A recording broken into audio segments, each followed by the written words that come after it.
Okay, so they're saying that the wavelength, that lambda is 1.24 meters, right? And then they're asking us what this length is right here.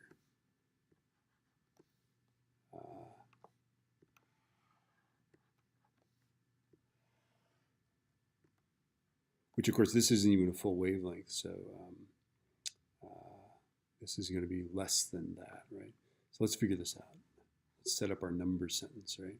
I see 1 2/4 wavelengths, right? So the length is 2/4 times the wavelength, right? And the wavelength is 1.24. Okay, so let's figure that out. 1.24 times 2 divided by 4 is 0.62 meters, right? So this pipe is half the wavelength, right? Okay, and then it says if it's a sound wave, what is its frequency? Now you're tempted to use this, but remember this is not the wavelength. I told you the wavelength to begin with. So we're going to use V as F lambda. So when you do these problems, be careful that you don't use the length of the wave as the wavelength.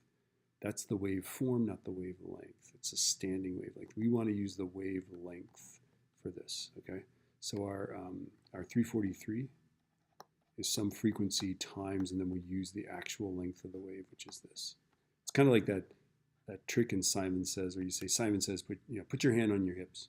Put your hand on your hips. Put your hand on your hips. And then you go, Simon says, put your hand on your nose, and everybody puts their hand on their hips.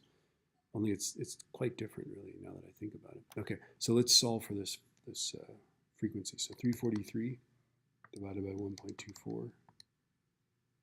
And I'm getting that the frequency is 276.6 hertz, which is about 277 hertz. All right, thanks for listening.